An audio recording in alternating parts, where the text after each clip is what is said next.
This eye's still a little bit blurry. The other part of this eye is blurry. But the main thing that's bothering me at the minute is double vision. When he's looking up and in, the left eye is going up and in extremely well. The right eye is kind of stopping. You see how the right eye is just not as high up as the left, and that's a restriction. So the eye wants to go and he wants to track it, but the more I do this, the more he's going to start aching in that upper inner aspect. And what he's going to do is, if he's in a fight situation, he's not going to be dealing with it. He doesn't want the ache in the eye, and he also doesn't want to have double. So what he's going to do is tilt his head. So that's on that side. If you look at the left, which should be matching it. So you're looking across, up, up, up, up, up, as much as you can. And you can see how, again, with the right eye, it's up and out, but the left eye is just not able to go as extremely up as possible. When I got poked in the eye, obviously, and then people were like, his eye wasn't even red. Does your eye always go red when there's something wrong, or is that? You can absolutely lose your vision without having a painful red eye. So you don't need a red eye to have blurred vision at all. So no. Yeah. So how long till I can train properly, spar? It's a long road ahead, but the prognosis is guarded at the moment. I would recommend that you wouldn't fight until your double visions resolve. Tom Aspinall went to the doctors, and the doctors has confirmed that he's got some issues with his eyeballs. He's got some soft tissue damage to the eyeballs, and that will happen when a 6'6" Frenchman sticks both of his fingers knuckle deep into your eyeballs, okay? So that's not surprising. But what is surprising is that he has something called Brown syndrome, which basically is where the eyes aren't moving in tandem with one another. So therefore, the eyes, which are basically cameras, right, for your brain, in case you don't know, they're seeing different images. And when you see different images, you see double, or maybe sometimes the brain cuts out one of the images so that it doesn't get confusing and you don't get headaches and stuff like that. And then, of course, when you're only seeing through one eye, you have problems with depth perception. Tom Aspinall has long been one of the rare heavyweights who balances humility, professionalism, and raw power, earning respect before even stepping into the cage. For years, he accepted fights on short notice, saved events, and carried himself with composure the UFC could only dream of from a champion, never insulting other fighters or strong-arming the organization. Yet he now faces one of the ugliest smear campaigns the heavyweight division has seen, sparked by a serious, career-threatening eye injury sustained against Ciryl Gane. This wasn't a minor poke, it caused impaired eye movement, depth perception, issues, migraines, and potential long-term damage that could affect both his career and life. When Tom shared the truth in his update video, the conversation didn't turn to compassion. Instead, Jon Jones, who had been silent for over a year, began mocking and dismissing the injury, painting Tom as a quitter despite knowing the severity of eye injuries in combat sports.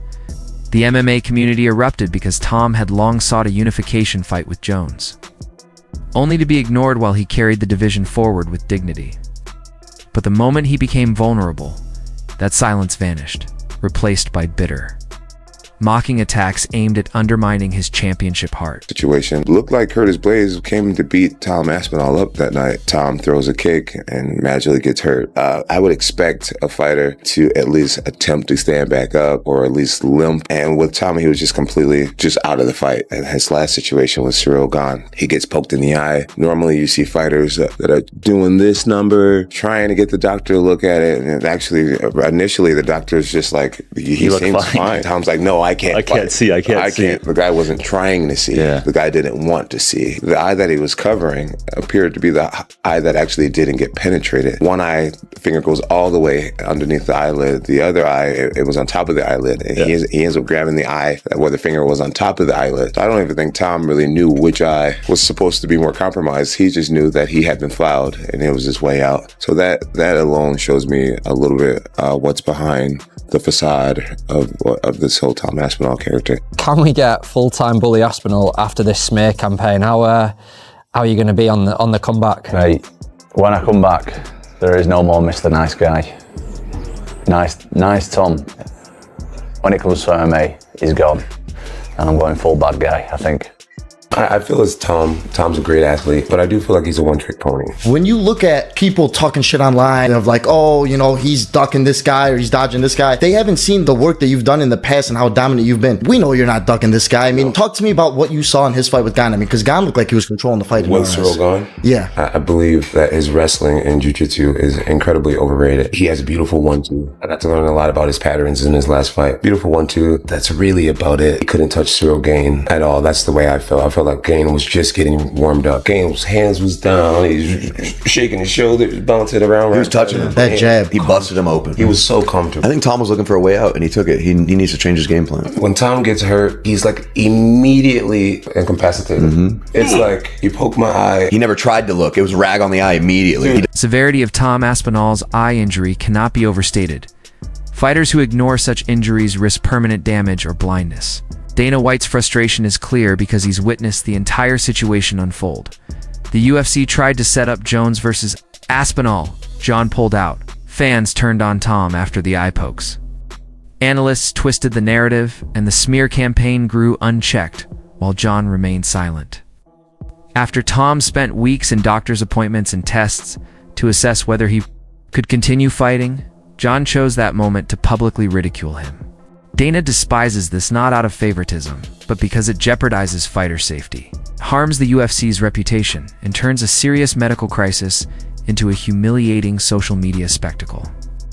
The heavyweight division is now divided between those who see Jones as sabotaging the lineage and those who believe Tom is being unfairly vilified by a misinformed fan narrative. Waiting around for Jon Jones for a whole year, over a year. Career on hold. Despite the fact that he told everyone, look, this guy ain't going to fight me. He's going to retire before he'll fight me. So you might as well just give me the title now. But unfortunately, the UFC, they wanted to believe that their GOAT was the man that they bigged him up to be. And they were wrong. And after working his whole life to become UFC heavyweight champion, this was the way it was announced. Jon Jones called us last night and retired. Jon Jones is officially retired. Tom Aspinall is the heavyweight champion of the UFC. All right, Dana, calm down. Don't get too excited. And that was in the middle of the night in some random ass UFC press conference. No ceremony, no celebration, no congratulations, Tom. We've got the best young fighter in the world. It was as if no one gave a fuck from the UFC. It was so bad. And I get Dana was pissed because he'd been made to look a fool by Jon Jones, but that was never Tom Aspinall's fault. Tom just wanted to fight the best guy he possibly could. And you'd think MMA fans would love that. There's a fighter who's trying to fight the best, wants to win the title, wants to defend the title and be an active heavyweight champion, something we've not had in God knows how long in the UFC. But no, because Jon Jones weirdly has a lot of fans who want to see him protected and not get his chin smashed to bits, they supported the guy who ran away from the fight and trashed Tom consistently. What a weird... Dana White finds himself caught in a feud that shouldn't exist. The UFC wanted Tom Aspinall versus Jon Jones for the historic White House card. But Jon's refusal and, later mocking of Tom's serious eye injury, forced Dana to cut him from the event. Meanwhile, Tom's character, toughness, and integrity are being unfairly questioned despite his medical reality. As more details of his injury emerge, backlash against Jon grows, with fighters, analysts, and former champions condemning the disrespect. The situation highlights that the UFC can no longer ignore eye poke injuries, allow fighters to be shamed for legitimate health issues, or let even a legend rewrite reality at the expense of a deserving champion.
Dana White's.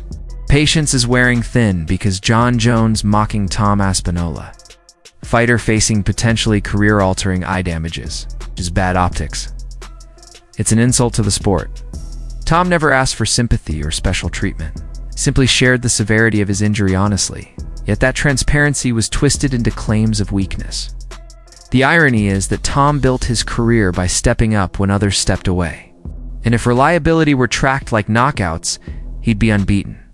His injury update shocked the MMA world, not because the damage was surprising, but because it proved the criticism he faced after the Cyril Gann fight was based on misunderstanding. He didn't quit or panic, he suffered a severe eye injury.